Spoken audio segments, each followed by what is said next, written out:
السلام علیکم۔ آج ہم بات کر رہے ہیں ڈیڈ لائنز کی۔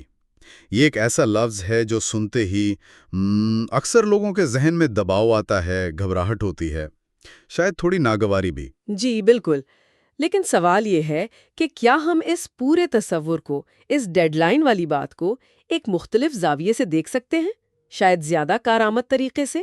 یہی آج کا موضوع ہے۔ ہم کوشش کریں گے کہ اس تصور کا گہرائی میں جائزہ لیں۔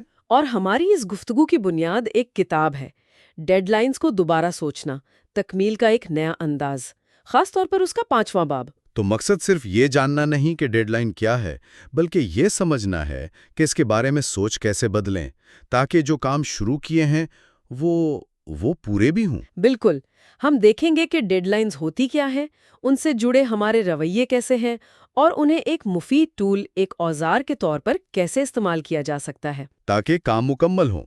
اچھا، بات شروع کرنے سے پہلے یہ لفظ ڈیڈ لائن، یہ خود تھوڑا عجیب نہیں؟ مطلب ڈیڈ کا لفظ کیوں ہے اس میں؟ مردہ تھوڑا منفی سا لگتا ہے نا؟ اس کی کم از کم 3 ممکنہ جڑیں بتاتی ہے، اور ان میں سے ایک تو کافی سنجیدہ ہے۔ اچھا، وہ کیا ہے؟ میں سننے کے لیے تیار ہوں۔ دیکھیں، سب سے پرانی اور شاید سب سے ڈرامائی وضاحت جو ملتی ہے وہ 1860 کی دہائی میں امریکی خانہ جنگی کے دوران فوجی قید خانوں سے آتی ہے۔ فوجی قید خانے؟ جی، وہاں قیدیوں کے کیمپ کے گرد ایک لکیر کھینچی جاتی تھی، ایک حد مقرر کی جاتی تھی، اسے کہتے تھے ڈیڈ لائن۔ اگر کوئی قیدی اس لکیر کو پار کرنے کی کوشش کرتا تو اسے بغیر کسی وارننگ کے گولی مار دی جاتی تھی۔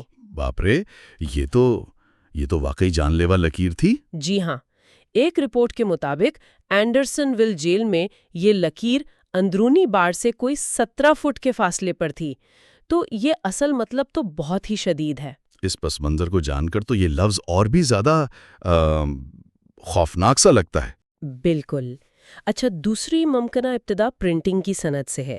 وہاں پرنٹنگ پریس کے بیڈ پر ایک گائیڈ لائن ہوتی تھی، اسے بھی ڈیڈ لائن کہتے تھے۔ ٹھیک ہے۔ اور تیسری جو آج کل زیادہ استعمال ہوتی ہے وہ پبلشنگ یعنی اشاعت کی دنیا سے ہے، مطلب وہ آخری وقت جب تک کسی اخبار یا میگزین کے لیے مواد جمع کرانا ضروری ہوتا ہے تاکہ وہ وقت پر چھپ سکے۔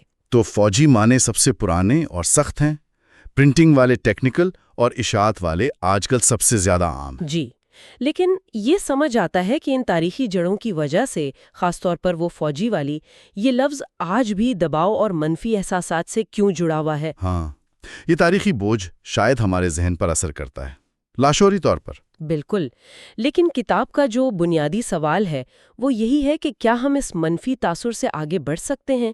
کیا ڈیڈ لائن کو ایک مثبت قوت کے طور پر دیکھا جا سکتا ہے، ایک ایسا ذریعہ جو ہمیں منظم رکھے، کام مکمل کرنے میں مدد دے؟ تو یہاں نوعیے کی بات آ جاتی ہے نا، جی، کہ ہم خود ڈیڈ لائنز کو کس نظر سے دیکھتے ہیں۔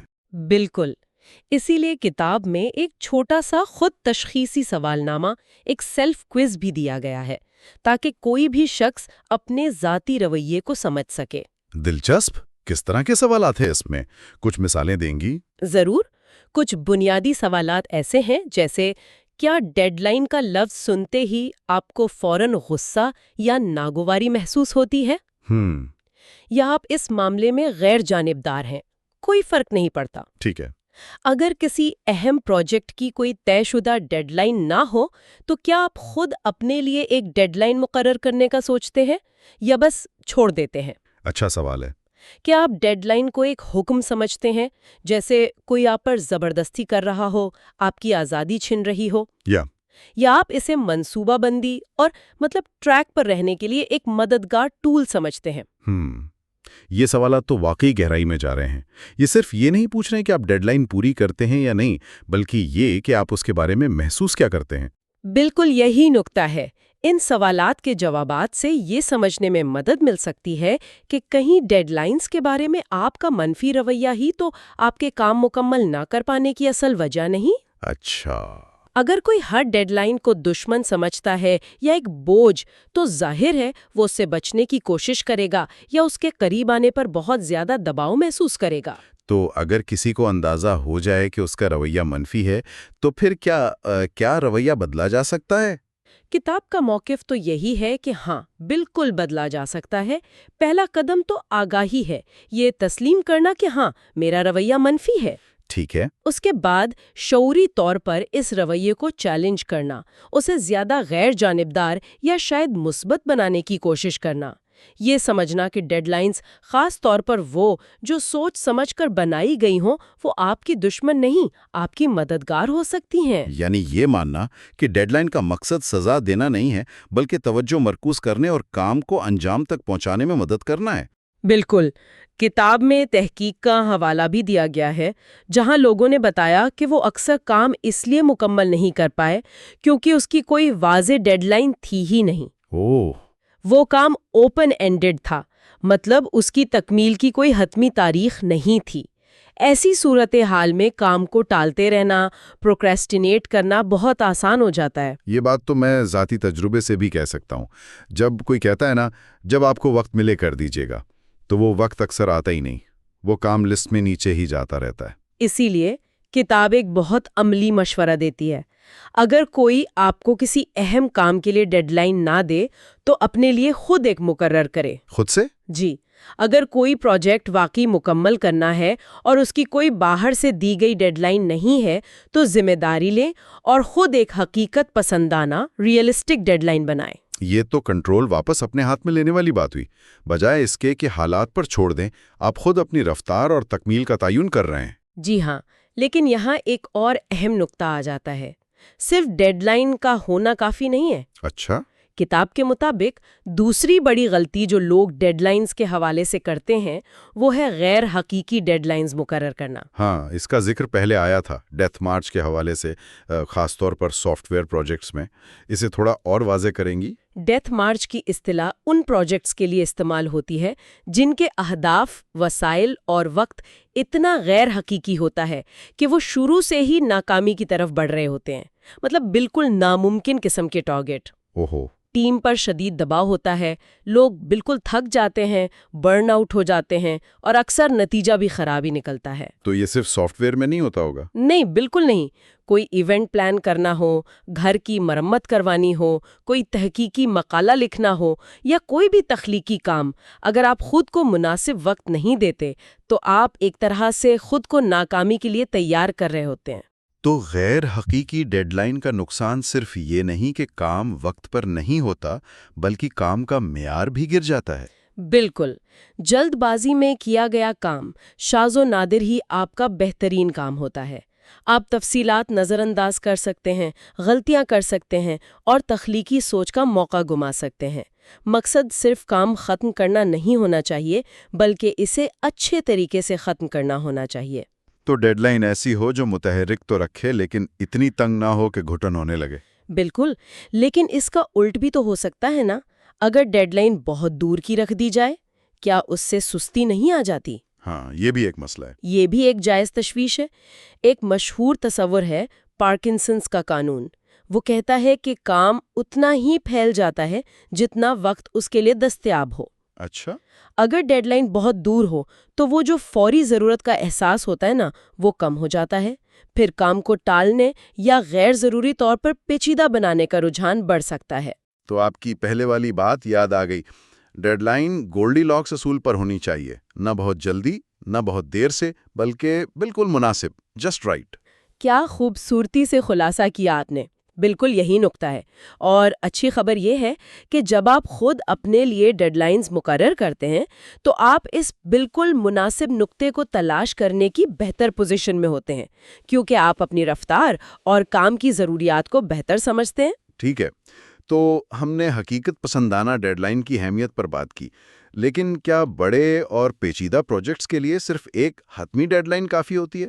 مثال کے طور پر اگر کسی کو 6 مہینے میں ایک کتاب لکھنی ہے تو کیا صرف 6 مہینے بعد کی ایک ڈیڈ لائن کٹنا ٹھیک رہے گا؟ اکثر نہیں۔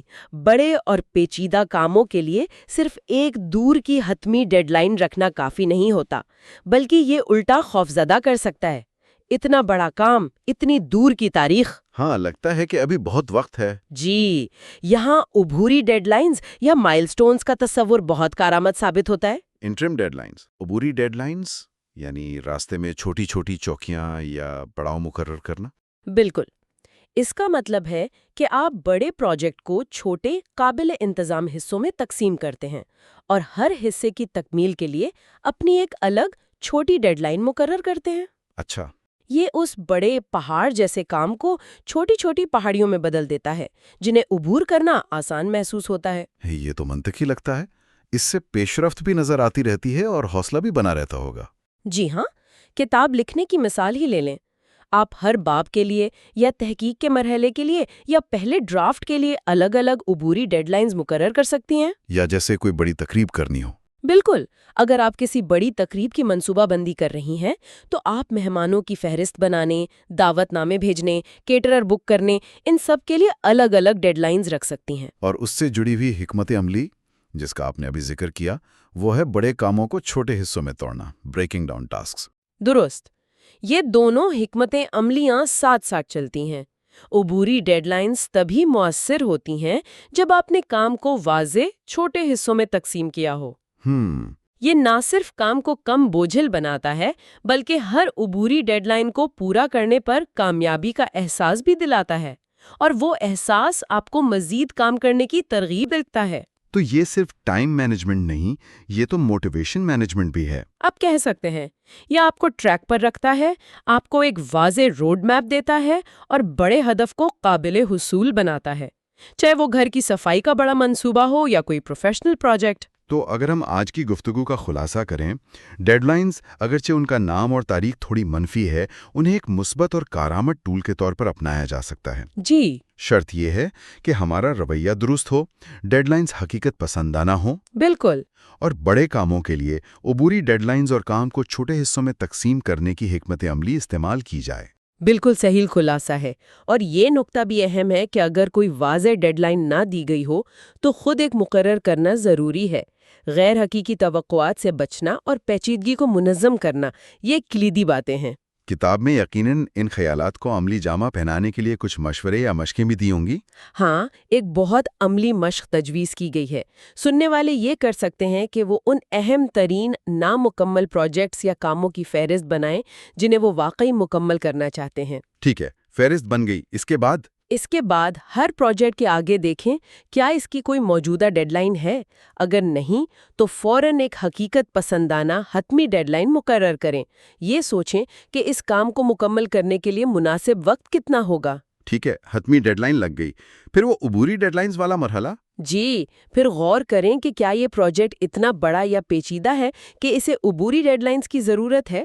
اگر جواب ہاں میں ہے تو کام کو منطقی حصوں میں تقسیم کریں اور ہر حصے کے لیے ایک عبوری ڈیڈ لائن مقرر کریں۔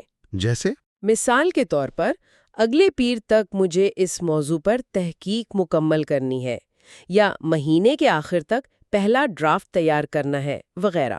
اور یہ بھی لکھنا ضروری ہوگا کہ ہر عبوری ڈیڈ لائن تک کون سا مخصوص کام مکمل ہونا ہے۔ صرف تاریخ لکھنا کافی نہیں۔ لازماً وضاحت بہت اہم ہے۔ صرف تاریخیں لکھ دینا کافی نہیں، بلکہ یہ بھی طے کرنا ہوگا کہ اس تاریخ تک کیا حاصل کرنا ہے۔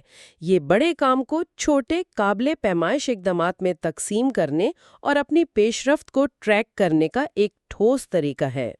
یہ مشق تو واقعی ان لوگوں کے لیے بہت مفید ہو سکتی ہے جنہیں لگتا ہے کہ ان کے پاس بہت سے ادھورے کام ہیں اور سمجھ نہیں آتا کہ کہاں سے شروع کریں۔ اس کے علاوہ کتاب ایک اور پہلو پر بھی غور کرنے کی دعوت دیتی ہے، اپنے ذاتی رویے پر دوبارہ نظر ڈالنا۔ کیا آپ ڈیڈ لائنز کو پسند کرتے ہیں، ناپسند کرتے ہیں، یا ان سے لا تعلق ہیں؟ اپنے آپ سے ایماندار ہونا ضروری ہے۔ اور اگر کسی کو یہ احساس ہو کہ اسے ڈیڈ لائن سخت ناپسند ہے، چاہے وہ حقیقت پسند آنا ہی کیوں نہ ہو، کیا ان کے لیے کوئی متبادل ہے؟ کتاب یہ تجویز کرتی ہے کہ اگر ڈیڈ لائن کا تصور ہی آپ کے لیے حوصلہ شکن ہے، مطلب وہ لفظ سنتے ہی طبیعت خراب ہو جاتی ہے، تو آپ متبادل حکمت عملی سوچ سکتے ہیں۔ اچھا، جیسے کہ؟ ہو سکتا ہے آپ تاریخوں کو پیش رفت کے نشانات یعنی پروگریس مارکرز یا ہدف کی تاریخیں یعنی ٹارگٹ ڈیٹس کے طور پر دیکھیں، نہ کہ سخت ڈیڈ لائنز کے طور پر۔ مقصد تو وہی ہے، کام کو وقت پر مکمل کرنا اور ٹریک پر رہنا، لیکن شاید الفاظ کا انتخاب آپ کے لیے اس عمل کو کم دباؤ والا بنا دے۔ یہ بہت دلچسپ نکتہ ہے، یعنی نام میں کیا رکھا ہے۔ اگر ڈیڈ لائن لفظی پریشانی کا باعث ہے تو اسے بدل دیں۔ جی، اور یہ ہمیں آج کی گفتگو کے اختتام پر ایک آخری سوچ کی طرف لاتا ہے۔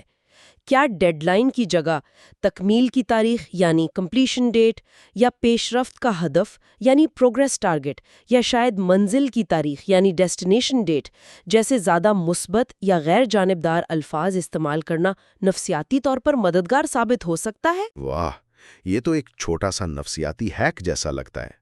مقصد تبدیل نہیں ہو رہا، صرف اس کا نام بدل رہا ہے۔ کیا واقعی صرف لفظ بدلنے سے فرق پڑ سکتا ہے؟ دیکھیں، زبان ہمارے خیالات اور احساسات پر گہرا اثر ڈالتی ہے۔ کچھ لوگوں کے لیے ڈیڈ لائن میں چھپا وہ ڈیڈ کا عنصر ہی کافی تناؤ پیدا کرتا ہے۔ صحیح۔ اس کی جگہ تکمیل کی تاریخ جیسا لفظ استعمال کرنے سے شاید وہ اس تاریخ کو ایک مثبت انجام کے طور پر دیکھیں، نہ کہ کسی خوفناک حد کے طور پر۔ یہ ایک تجربہ ہے جو ہر کوئی اپنے لیے کر کے دیکھ سکتا ہے۔ تو سننے والوں کے لیے ایک آخری سوال یہ ہے کہ وہ غور کریں، کیا ان کے لیے ڈیڈ لائن کا لفظ ہی رکاوٹ ہے؟ اور اگر ایسا ہے تو کیا کوئی متبادل زیادہ حوصلہ افزا اصطلاح استعمال کرنے سے انہیں اپنے کاموں کو بہتر طریقے سے مکمل کرنے میں مدد مل سکتی ہے؟ یہ ایک ذاتی دریافت کا سفر ہے۔ اہم بات یہ ہے کہ ہم ایسے طریقے تلاش کریں جو ہمارے لیے کام کریں، تاکہ ہم جو شروع کریں اسے کامیابی سے مکمل بھی کر سکیں، چاہے ہم اسے ڈیڈ لائن کہیں یا تکمیل کا جشن منانے کی تاریخ۔ Make the best use of your time and turn every moment into growth. Subscribe now to Bookcast, where every day we share powerful self-help and business books to expand your mind, boost your productivity, and transform your life. Like this video, share it with others, because your one share can change someone's life too.